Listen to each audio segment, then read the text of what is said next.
Welcome to Conversations of Hope with Liberty Forrest. Everyone has a story, and everyone faces challenges and traumatic events. Maybe right now that's your story.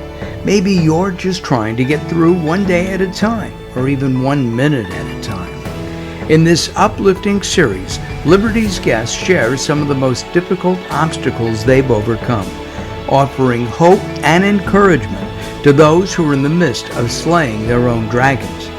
Enjoy these inspiring stories of triumph over tragedy, of thriving beyond surviving, and bring the new light of hope into your life. And now, here's Liberty. Hello again, and welcome to yet another episode of Conversations with Hope. I can't keep saying that. I've done that the last 3 times. Conversations of Hope. I hope I can get the title out. Conversations of Hope. There we go. Oh my, it's one of those days. I am your host, Liberty Forrest, and I'm really happy to be here, and I can't wait to introduce you to my guest today, Dr. Stephen Hobbs, who's one of the most interesting people I have ever met. Here's just a short list of some of the things that he is interested in and has accomplished. He's an eco-creator, an entrepreneur, a writer, and philanthropist for children and trees. Now, how cool is that? And we need to talk about the tree thing. That's a PS for previous conversation. An educator committed to your development and expression as a natural educator who delivers extraordinary experiences with your community of significance, in their words, on your terms, so we all eco-create the well-living world. Love that. That's very powerful.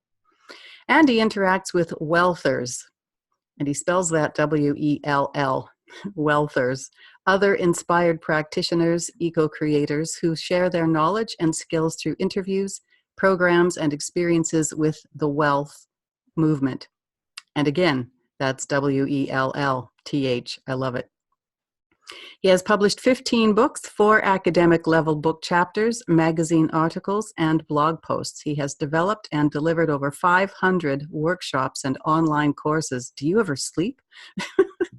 And recently he opened Wholeversity. I'm going to let him tell you what that is because it's fascinating. So welcome and thank you so much for being here today. I'm so excited to talk to you again today, Stephen. How are you? Oh, I am great. Thank you very much. I'm actually sitting here watching the birds and the squirrels at the bird feeder. So if I glance away, there's movement out there. It's not just shiny object thing. It's just moving, living object thing. There it is. There it is. That's cool. I love the thing with trees. And whatever happened with that book?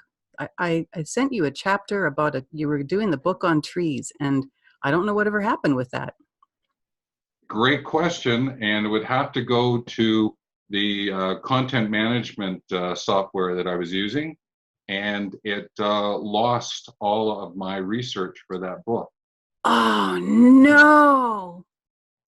And I couldn't retrieve it. We tried every which way, and so it went bye-bye, and so I'm reshaping it all. And you are actually on my list to come back to say, can you send it again, please? Happily. And if I don't still have it, I'll redo it. I wondered. Yeah, we've sort of gone off different directions. I've moved back across the pond, and we sort of lost track of each other there for a bit. So I didn't know whatever happened with that. But all that research, I remember you sharing some of that with me, and it was a phenomenal amount of work that had gone into that. Oh, you must have been absolutely gutted. Well, it is and it isn't. I guess there was a reason for it. I'll go with that element, and it's actually sparked some really great new ideas and new directions. So I'll take it. It's fine. Okay, well that's cool as long as it's become a positive thing. I've found often when you redo, if you've lost something you've written, then you go back to try to redo it. It isn't as good, but this is different because this is, like you said, it's research, and research in an unusual way. I don't want to give things away here too much. It's your thing. You can talk about it or not, but it was sort of unusual in its content. So it is the sort of thing that could spark, and obviously has sparked, new ideas, new insights, and has taken you down, I'm guessing, an even better path with what you were aiming to accomplish. So that's pretty cool. Yes, yes, it is. The framing is now called Right for Shade. It's the Trees and Children's program, Children and Trees program. So right in the sense of WRITE, and for shade, because I was in places where children didn't have shade to do their arithmetic and reading. And I thought that I'm going to reframe it slightly. And one of my audiences is going to be writers. And I'm going to ask if they will, once I get this all set up, is put a portion of a book or something into this charitable framework that I'm creating, so that we can plant trees where there are none, so children can sit under them and read the books that possibly the writers have written. Oh, that's fabulous. I love that. That's kind of making me a little bit weepy just thinking about that. And I'm actually allergic to the sun. There is actually a thing, and I love the shade. I always say a sunny day is best enjoyed indoors Yeah. or under a tree. But my family always used to tease me because I love to be up at night. I love the dark. I love when it's December, or rather the when the day, June, the equinox, when the, not the equinox, this, I can't talk today, solstice, summer solstice, when the days then start getting shorter, and I get really excited as it gets darker and darker into the autumn. I'm like, yes, yes, 4 o'clock in the afternoon when I have a fireplace and I can start chucking logs in and draw the blinds, and it's really cozy, and have the fire going, and it's dark a whole bunch of hours. I love it. So my family always used to joke about how I was a vampire because I love to be up at night. And then I went to a consultant about this little thing on my lip here, little mole thing, because it was changing a bit. And he was asking me how I react in the sun. And I was explaining I get this painful burning rash with big welts. And it's awful if I'm exposed even for a few minutes in fairly hot sun, anything over about 23 or 4 degrees. And he said, oh, well, you're allergic to the sun. Said, what? That's a thing? He said, oh, yes, it's a thing. So, yeah, I'm all about shade. I'll be happy to contribute to anything that's going to give children shade. Well, there it is. I guess I have a similar story, is because I don't do well in deserts. And when it gets very hot within the deserts, and I have worked in some very hot 50 Celsius desert. Oh. And I remember one day sitting there, and my nose was running so much is that I was drinking with the handkerchief, writing on my clipboard, drinking. And I went, this is not going to happen anymore. So I've stayed away from very hot. So like you, I can do about 27, 28, and then it starts to go, Stephen, get out of the sun. So I get so. Wow, somebody who gets it. A lot of people don't. They just, I love a nice sunny day. No, thanks. Well, yes, yay trees. Yes. Well, sorry, I took a little detour there that was, all about me for a minute. But anyway, you're much more fascinating. Is there anything about what I was introducing you there and sharing some things. Is there anything about that you wanted to share? But the Wholeversity, what's that about, please? Okay. Wholeversity. Well, to give a little bit of background to get into that, I think might be helpful. So, sure. One of the things that I counted up is that I've done about 34 careers. So I have lived a life of curiosity and have gone and done different things. Everything from being a laborer, digging ditches, to being a university professor. And I can't say the labor digging the ditch was on my bucket list at the time, but I'm glad I did it. But the university work was, and it was to a level of helping the university students get their PhDs.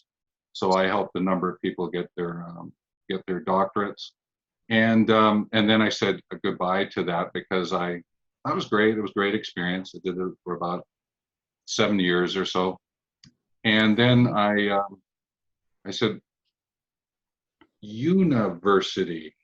uni, one verse. I said, aren't we actually attending Wholeversity, learning about the whole? And then I went, Wholeversity, why don't I call my learning center Wholeversity? And since then, I've done that. Excuse me, having a little coughing fit over here. I figured it might have had something to do with that, and that was brilliant. So what does that look like? What are you doing with it exactly? Well, it's the delivery channel right now for the International Mentoring Community, which is an organization that I have set up. And it's all about the story of mentoring and how to advance that into the world. But it also is where I will start to put up a few more online courses and that people can access to learn about life and learn a little bit more about business from a different perspective. Giving this whole perspective. That's why I spell wealth, WELLTH.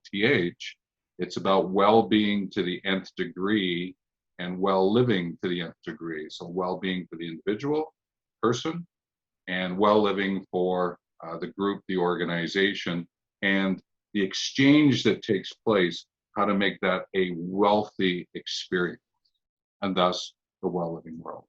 So I love that. Wholeversity is the delivery channel, or what I call the agora. If we go back to Greek times, the place where you come to learn. And that's basically the backstory and a little bit of the front story of it, right? And I would imagine that's probably an offshoot of what you were working on when we met several years ago. And it was to do with wanting to have a sort of a mentorship site, something where people who needed mentoring could come and some who wanted to mentor could be, so that you were matching people up, those who wanted to learn and those who had something to share. So Yeah. I'm guessing this just kind of grew from that. Yeah, and again, I'm great at taking tangents. Yeah. I'm so with you on that one. So what happened is that the story, what I was working on at the time when I met you, and you did this wonderful article for us and put it up on Huffington Post, I believe, and that sparked me to go, well, hang on, I have a circle of competence about verifying competence of people. If you want to make sure that you know and can do and have the attitude to be able to do the job or to go after the certificate, I have a way of being able to verify people competent. And the tangent I then took was, why don't we certify mentors competent at serving as a mentor? And so the matching element of it sort of went, okay, it's still going and other people doing a lot of work, but what would happen if I went over in this tangent and then brought that back over into this world of mentoring? And thus the International Mentoring Community was born. And we're going to be doing a international launch in the new year, probably come February. And we're going to go, we're just going to go for it and let everyone know that we exist and see what we can do to be for the world. Wow. I can't wait to see that up and running. That's fabulous. Yeah, And whatever I can do to be a part of that or support that, you just please do let me know. Yes, and those listening or watching this conversation, please jump into it. It will be great. I know there will be links at the end for WELLth Movement and people can go to. The other thing about it is that it's a way in which to be of service. And everyone has a circle of competence in and of themselves. And if you realize that, why couldn't you mentor about that? And that's why I would encourage everyone who is listening is you can mentor, and it's not age related. And this is key, right? Mentor is about helping or guiding people who want to ask you questions about your lived experience. And that's your circle of competence. We all have some. Right. Each one of us has a story, right? And I know that hope is a very important word to this. And everyone has a story of hope or something that they're looking for bring hope into the life, or to intensify the hope, to really expand it. And in there are possibilities to help others, to guide others. And that's what mentoring is, one of the elements of mentoring. So I just wanted to make that connection. I thank you for that. And it's so important for people to understand that age is not relevant with that, because even kids, young kids know something. They have lived experience and they can share their experience with others. And sometimes they can be our best teachers. I can remember, though, being in my late teens, and my life was quite a mess. But even then, people were coming to me. I was already a divorced single parent by the time I was 19 for the first time.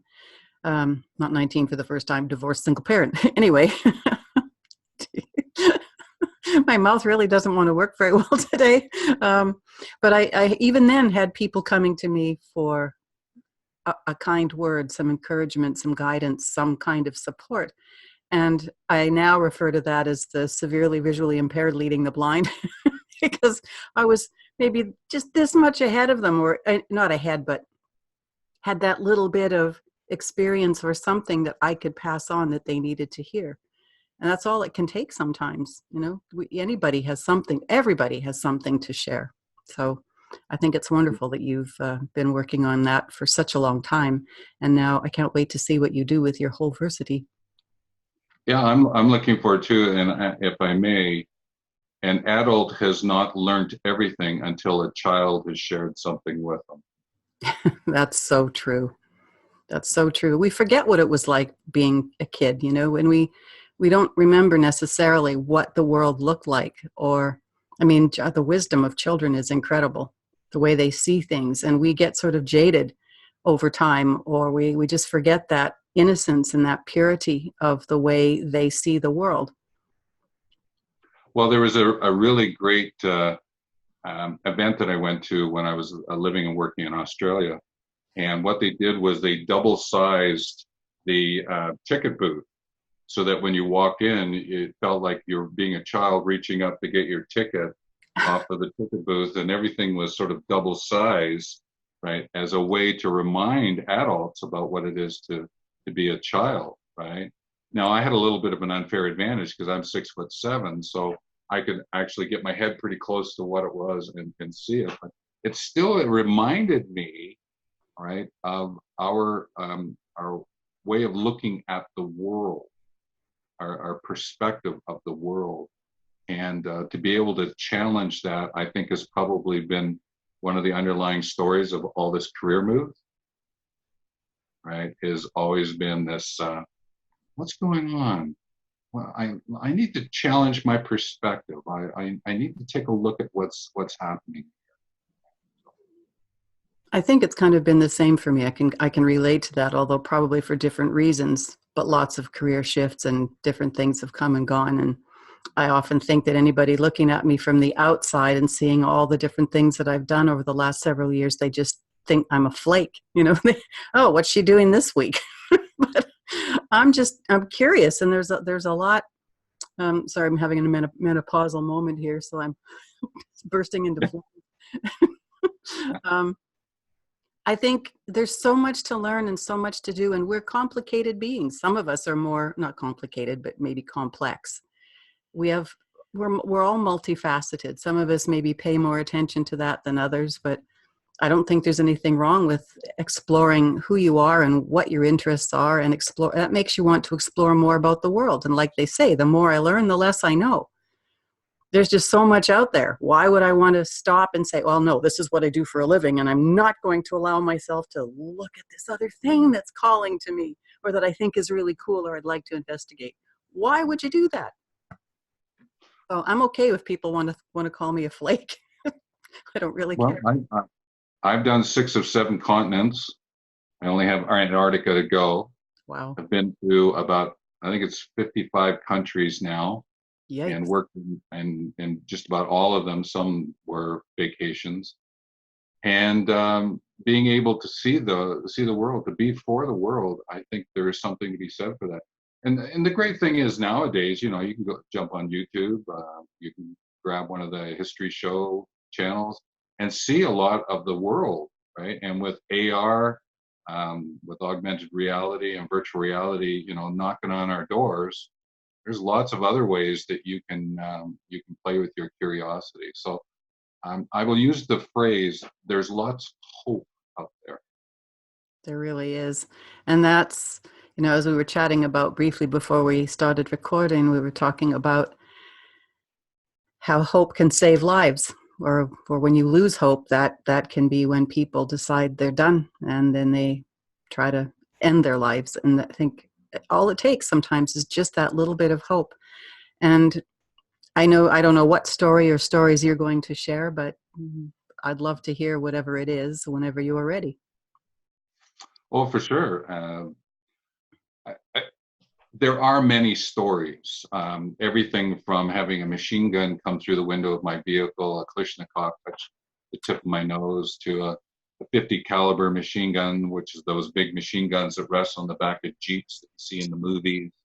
That came and took me out of the bush, to being interrogated by the military, to working in field hospitals of war zones, to a lot of that. But I have also experienced some very interesting things, like on a deep personal level. And one is that I've had cancer. I actually live with cancer. It's skin cancer. It's related back to the story earlier, is that I'm a redhead. You can't quite tell anymore. But I spent a lot of time in the outdoors, and I took a hammering to my skin. And so I've been in and under the knife a couple of times now, and I have to be very careful about where I am and what I do, thus trees, as we were pointing out. But I've also had the lows of life where things have come crashing in. I've lost my business. I've been an entrepreneur, and lost $1 million business, and everything vanished. And I've rolled the dice a couple of times, and I think they call it craps, but anyway, I'll call it crappy. But yeah, all things that I've learned from, and I'm really great that I've gone through that, to the point of actually having my own stories of, I don't think I'm worth it. I think I will say goodbye and take a long walk in the bush and not come back. And I've gone into all of that and lost this thing called hope. And it's been up and down and in and out and backwards and sideways and all the other kind of stuff. And I've hidden myself away and all that. So I'm not trying to give a sense of woe is me or anything, but I've had those elements of my story, even in this 34 careers, having my doctorate, all this other kind of stuff. But I thank myself for having all of those. I think it has helped me to become an even better person, a better person who can involve themselves with other people. And I'm grateful that I went through all of that. And I know that my signature story is about that very first machine gun, because it was held by a young woman who was about 14 or 15 years of age. And I call her my 3-minute mentor. Thus, the mentor thread, right? It's a young woman who is in her workplace, so I work with the workplace. I attempt to help young people to understand what it means to be in the workplace. So a lot of these threads have formed this tapestry. And I would put the word hope into that tapestry, as I would put things like grace and appreciation and faith. And we all have our own stories around that. And so you can ask me anything about any of that if you want to. I'm just sort of giving you a sense of been there, done that. But I'm thankful, and I'm thankful for all of that. Well, I'd like to just make a comment about one thing you said, and then really whichever stories you'd like to share or story would be fabulous. And I do remember you, the first time I heard about the story with the machine gun was, I think I was editing one of your books. Yep. Got the detail on that and was kind of astonished that you'd survived that. It was an incredible story. But you mentioned about, oh, I don't want to be woe is me. That's not what this is about. That's the whole point of this series, is because it's not about woe is me. It's about acknowledging that all of us lose hope, and usually much more than once, many more times than just once in our lives. We all lose hope at some point, and sometimes that can be devastating. And the point of doing this is to help people remember to choose hope, because it always is a choice. It's a decision to never give up. It's a decision to keep going until things get better, because they always will. So I'm glad you put it that way, but I just wanted to acknowledge, you're right. This is not about anybody saying, oh, woe is me, my life sucks, or it's so hard. It's just saying we all have those really awful, painful periods where we want to give up. At some point, everybody goes there. And I just want to help people get out of that place by doing this series and having beautiful souls like yourself to sharing your experience. So thank you for doing that. And you can tell us whichever of those you'd like to share. Well, I'm going to go back to the word acknowledgement, if I can. And you know that I love to play with words. Me too. They're so much fun. Yeah. And the acknowledgement is made up of knowledge, right, and ment, right, acknowledgement. And I always know that ment is really about the mind, okay? And if you take a look at the word knowledge, it's made up of knowledge, which is when you have the knowledge, you're willing to step over that ledge to keep moving forward and to keep moving. And I always know it's not about the first step, it's about the second step, because the second step is the commitment. Because the first step you can pull back. The second step, you're now on that path. You are now out past that ledge. And I always remember the Indiana Jones series, I think it was the third one, where he had to work out the puzzle, which was he had to make a commitment to step into the void, and the bridge appeared. And I've always remembered that's what knowledge is that the knowledge that you can gain so that you know where the ledge is and that you can then take the step. I think this conversation is more insights to that knowledge for your mind. And the A stands for, this is the no ledge that I need to deal with from my mind, and to acknowledge that, to have the acknowledgement of that, is this one of the storylines of hope. That's really cool. I love the way you play with words. That was beautiful. Thank you. You're welcome. So of all of that I've shared, I think there is more of an image that I would like to share at this point in time, which explains a little bit more about why I created WELLth Movement. And it's not one that I talk about very much because it also wells up in me. So we hear a lot about this thing called PSTD and that. And I have my own version of that, and I'm willing to accept that story because of the things that I saw. Human atrocities, what humans do to humans. Like, it's amazing, what we do to each other. And this one image that I'd like to share with you, it prompted a little bit more about why wealth became wealth. And I was on a trip up north from Kampala, which is the capital of Uganda, to a place called Gulu. And up in that neck of the woods, when I was there was still rebel activity, and atrocities were happening at the time. And we found out that a medical center had been literally run over, and everything taken by the rebels. And we went in to figure out, could we get some medical assistance into it? I was with the Red Cross at the time. And so there was two of us, and I said, I'm going to walk around just to get a sense of the whole place, while the other delegate talked specifically about what you want, like the checklist. And I just wanted to see what they had done, and I was sort of doing a geographical interpretation, right? What happened over time and space? That's what geography is about. And I opened up this door and walked in, and in the middle of the room was a mother and a child. And what struck me was that I looked at the mother, and her eyes were closed because of the infections that were in her eyes. And then I just moved over just enough to see the child, and the child had the same ailment, same illness. They couldn't do anything for the two of them, and they had just walked there. And they said the only thing that they could do is put them into out of the sunshine. Right? Seems to be a thread for us. There really is. That so that you know, they could get a little bit of time together. So the mother was singing to the child, just going back and forth, and looked up.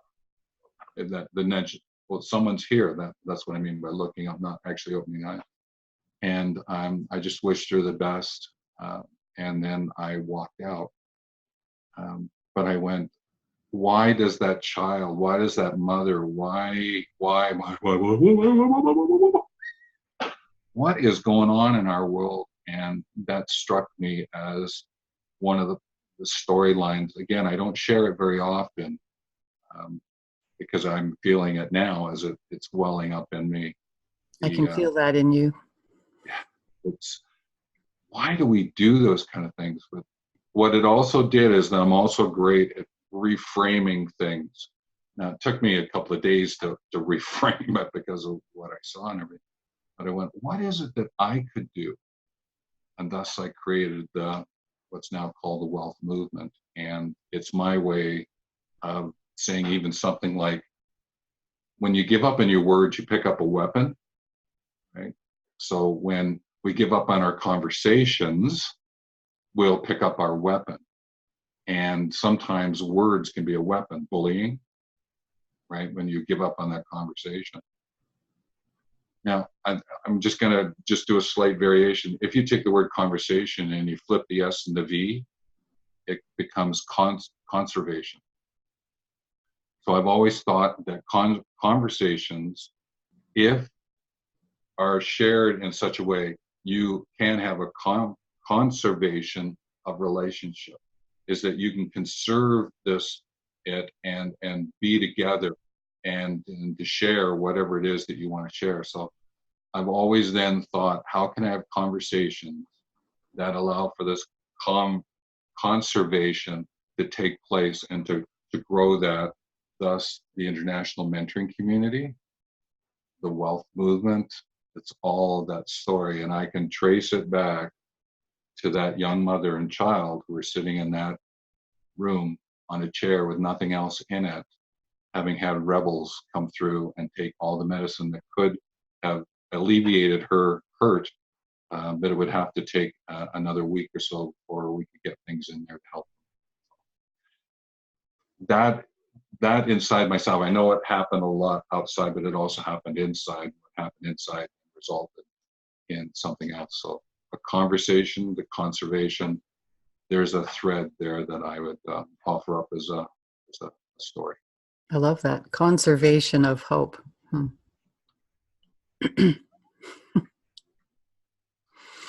I'll bet you've thought about those two people many, many times in your life and wondered where they are and how they are and whatever happened to them. Well, it's like my 3-minute mentor, that young woman.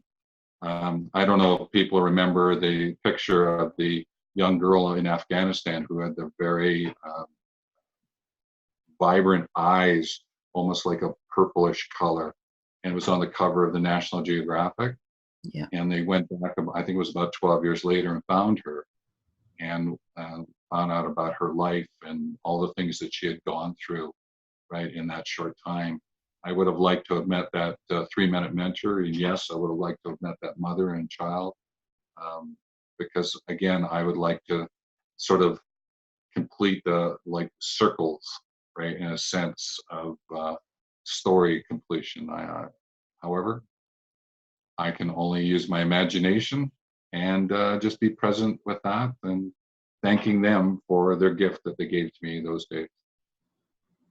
That's a beautiful thought. And what about those 3 minutes with your 3-minute mentor? Did you even have an opportunity to think about something like hope?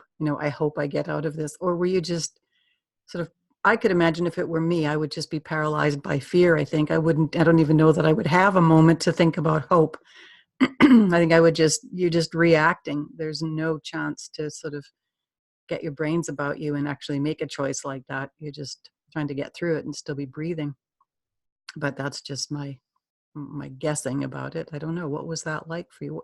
Do you want to share a bit about what happened? Sure. And there was an element of hope there. Now, I may not have used the word hope at that moment, but there was an element of hope there. So to put this in a context, I was working in Uganda, and I was driving around to do work on HIV and AIDS health promotion, and to do disaster preparedness, which was about tree planting. Trees, see the thread there? Yep. And we came across this roadblock, and there the roadblock is a pile of rocks in the middle of the road, and if there's soldiers nearby, you stop. It's just a given.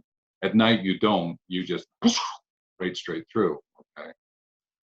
So we stopped, and the soldier walked up. Now it's a young woman now. So she walked up with her Kalashnikov machine gun in through the window and touched the tip of my nose. And she started to ask questions. Now, I didn't know the language, so I happen to have a driver with me. So the two of them are having the conversation, and I'm looking at the barrel. Now, if I do cross-eyed, they're looking at the barrel kind of idea. And I started to think, and this is where the thread of hope might come in. I'm thinking, I'm going to move it to the side, because if I lose my hearing, it's better than losing my head. So I kept moving it. So I guess there's an element of hope. At least I'll stay alive, right? And I kept moving it over, and then watching it jiggle and jump around and listening to the laughter of the other soldiers, is because it's too heavy for her to hold up. The other soldiers are seeing this. She's trying to save face. I'm trying to not lose my head. My driver's trying to get us out of there as quick as possible. So in that 3 minutes, there's a lot of stuff going on, right?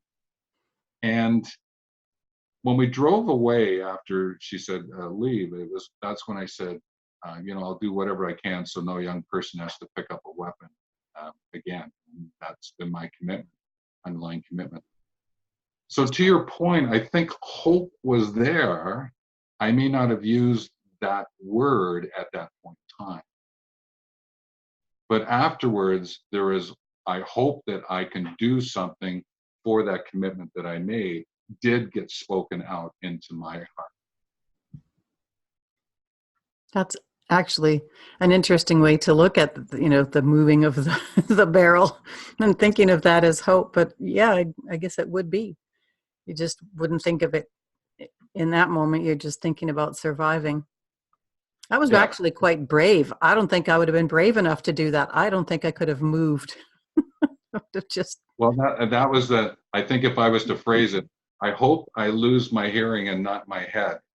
I hope I lose my hearing and not my head, as I kept moving it. Incredible. You've certainly had a rich and varied load of experiences in your life, and I know you're not done yet, that's for sure. Oh, no, not even close. Anything coming up in particular? Other than the Wholeversity thing, is there anything else you've got in the works? Well, there is a very exciting thing, which is actually going to lead me back to a much larger canvas to paint. And I'm now getting involved with mega projects around the world. They have to be $100 million or more. So I am doing what's called the horizontal project management. This is the best way. Most people will do project management. Well, we got to build it. We've got to organize the funds. We've got to do all the different kind of things. my job is to coordinate that we all do it and get it done correctly, on time, under budget. The community benefits from it. So I'm actually working on some billion-dollar projects, multi-billion-dollar projects, to be able to influence, affect the communities in which we're going to be moving into. So if I was to use hope, there is a lot of hope that a lot of people are going to benefit from these revenue generating infrastructure projects that are going to make lives much better for people. And if I was to go so far as to say is that the ripple effect that will take place because of what it is that I do, and I'm speaking from me out into this experience, is that I will help a lot of young people become doctors and nurses to take care of the people in their communities, as I will help to nurture lawyers and social workers, just as entrepreneurs and artists, right? And people who can give back to the community and grow these communities. That one of the underpinnings, I will go back, is hope, is right, this notion of the happiness, the opportunity, the possibility, the encouragement. It's one of the ways to spell hope. I love that. That sounds like a very exciting way to spend your days. And excuse me, one of the things I love too, you just mentioned, is the word possibilities. And excuse me, that's what hope is. It's acknowledging, excuse me, it's acknowledging the possibilities that still exist, that haven't yet been created. It's just that decision to not give up and keep finding whatever the answers might be, or looking at the possibilities and choosing one, because they're always there. It's always a choice. We don't have to give up. I know what it's like. You know what it's like. You mentioned about having that feeling of, I think the way you described it was wanting to kind of walk into the bushes or I never come out, or I think that was sort of how you put it. What would you say when you were in that state? What was the thing that kept you from doing that? I mean, when we talk about hope, but what was the moment, or what was the idea? How did you go from, I want to walk into the bushes and not come out, to, hang on a minute, yes, I do? I asked for help. I finally said, I can't do this by myself right now, and I need some help. I need a helping hand. And I reached out to someone, and in a span of about an hour and a half, I was shifted. I got a shift enough to be able to go, okay, now what do I do? So instead of my reaction to what was happening, I was in creation. And I play with words. So if you move the letter, I was just thinking, yeah. Reaction, creation, just move those letters around, and there you go. And it's basically, it depends on how you see it, right? The letter. If you see it from creation, you see it before it happens. If you're in reaction, you see it while you're in it. Well, while I was in it, I couldn't see it. So there was an element of, there must have been a spark of hope in there for me to go, no, I can't stay here. This is not a place for me. This time and space where I am is not for me. And so I reached out, and someone gave me the assistance I needed to be able to see it in another way. It still took me a bit of time to fully embrace that, but it led to some just fascinating writings. It's led to fascinating new direction for the work that I'm involved with. And again, I appreciate that little spark, the hope that came, and then the person who helped me. So that's an important point, asking for help, because that's also one of the things that goes out the window when we reach that point of giving up and deciding to check out, or just, feeling like you're just going to live in this state of misery forever. We just think, well, who'd want to help me? I don't want to bother anyone with my problems. I'm not worth it. So many people think that I'm not worth. I thought that. That's how you feel when you're in that place. And then you get the people who are on the other side of it saying, you know, for example, when someone has attempted suicide, or when they do it, people think that's really selfish, but it isn't. When you're in that place, you feel like you're doing those people a favor, because you just feel so completely worthless. If you can even think about them at all you want is for the pain to stop. And if you can just get yourself to the point of asking for help from anyone. And if you don't want to go to people you know, go to someone you don't know. Find someone in a church, find a clergy person, call a hotline. You know, you can talk to someone you don't even know. And you don't have to worry about being embarrassed. You know, I'm going to see this person on the street after this.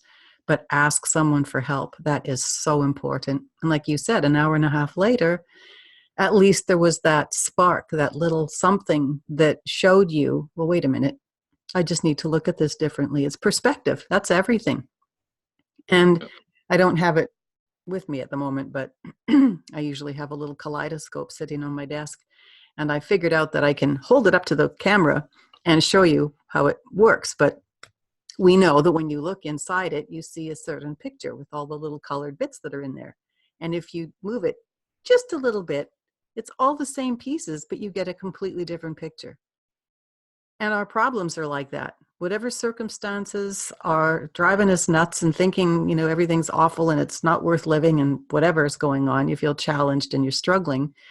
Just sometimes all you need is a shift in your perspective. Look at it a different way, and it doesn't feel so bad anymore. It feels like something manageable. It sounds like that's what you got in that hour and a half. Just a little bit of, wait, just look at this another way. How can I now fix this now that I'm looking at it in a new way? Yeah, and it's something I always knew, but I wasn't using it at the time. It's called meaningful pattern recognition. So now I'm starting to sound like a psychologist. I get that.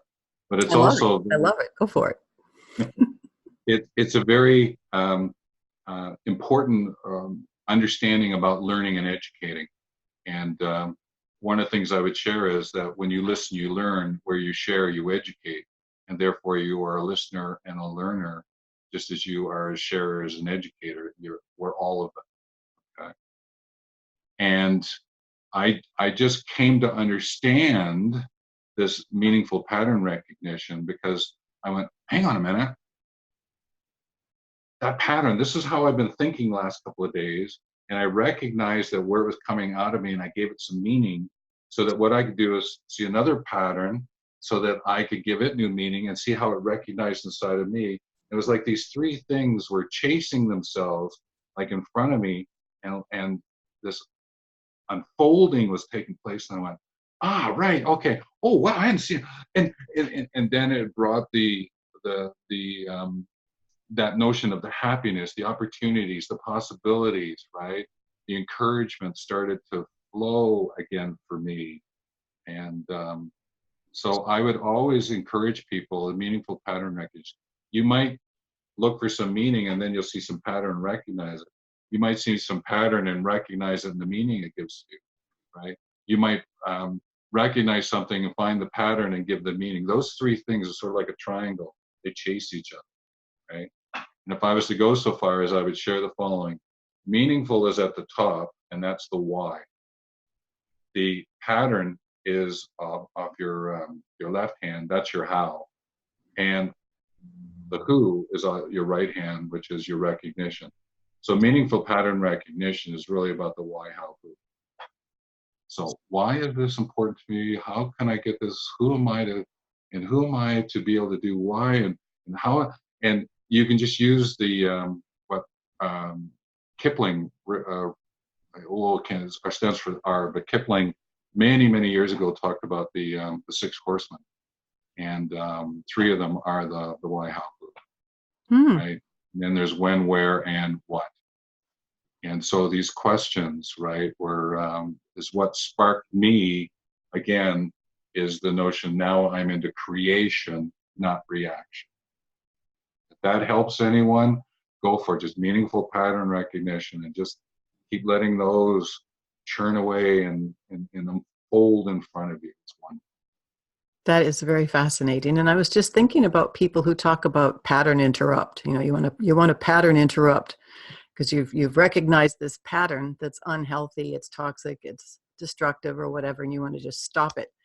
But in a way, I think what you're talking about is much more useful, I guess, maybe depending on what the pattern is that you're trying to interrupt. If you're a serial killer or something, perhaps that's, we just want to stop it. But, but I mean, it makes more sense to investigate the pattern.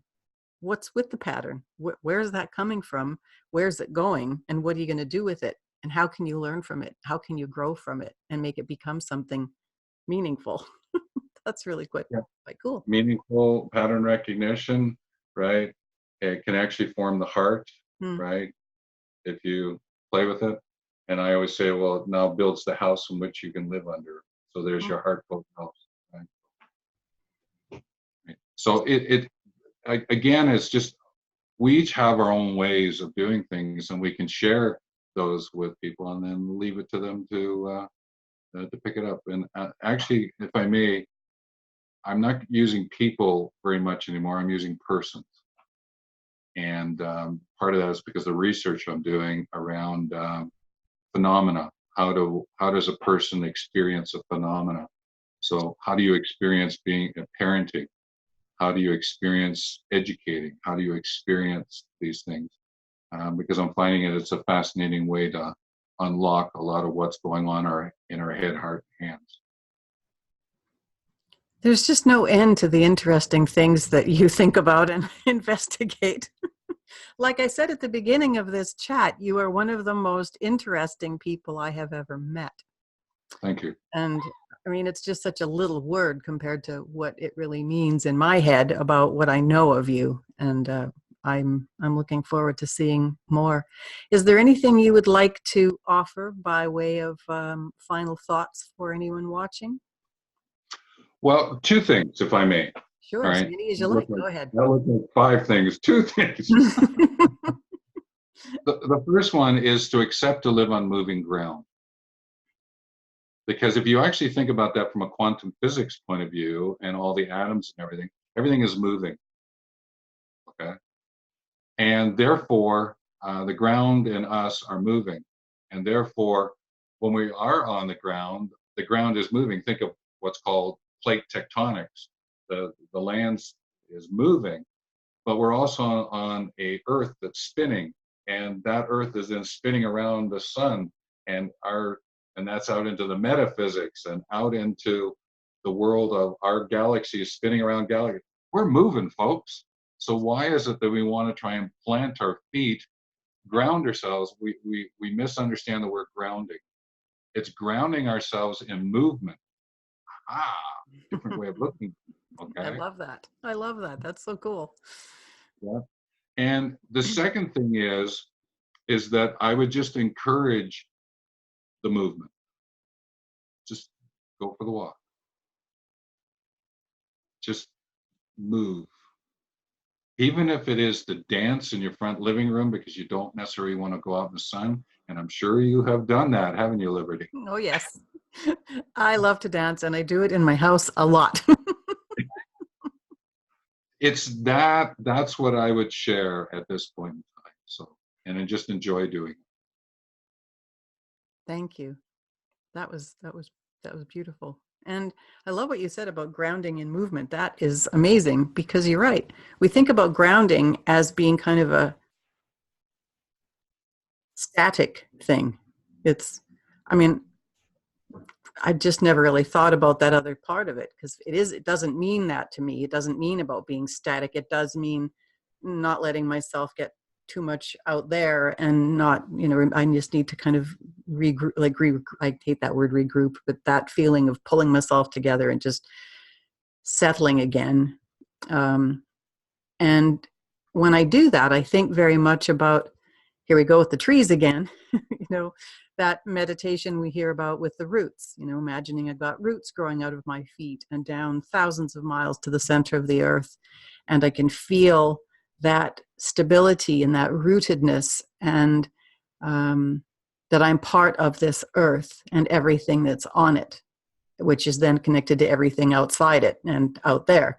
But that rootedness allows that connection between out there and in the earth. And we're kind of in the middle. We connect the two. So that's how it looks to me. And then visualizing and feeling all those beautiful, nourishing aspects of what's in the earth and bringing that energy up into my body and feeling that, and then that energy shift back out. And just this energy, I'm getting goosebumps, and I do that every time I think about it. But that's what it is for me. But you're right. When you think about people who think about grounding in a way that means they're sort of stuck or that it's about being static and just not moving. We're always in motion. You're right. We should be. When we've got, like, our default setting is survival, and we're meant to change. We're meant to grow. We're meant to evolve. If we don't, we become stagnant, and stagnation kills us. The only way a species can survive is if it keeps moving and keeps growing and evolving. As soon as it becomes stagnant, that's it. You're dead. Movement. Wealth movement, well-being and well-living to the nth degree, and the movement that sparks for you. Thus, the name of my company. Well, didn't we just tie that all up really well? You'd almost think it was scripted. It was perfect. I have so missed talking with you. We'll have to do this again. For sure. Yeah, there's a lot of things that I have been exploring again. I've now created something called eco-ethical architecture. And it's a fascinating way to look at how we experience our involvement with the world and our involvement with other people, so that you can be you, be fully you, be natural you, be planetary you, be Solaris you. Lots of really interesting things going on here as well. So maybe another day. Love to hear more about that.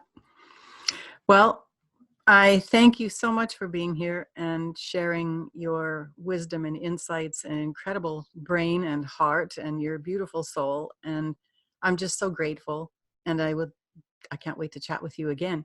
And for anybody who would like to contact the brilliant Dr. Stephen Hobbs, you will see the links below in the description. And can't wait to see what you've got coming up next.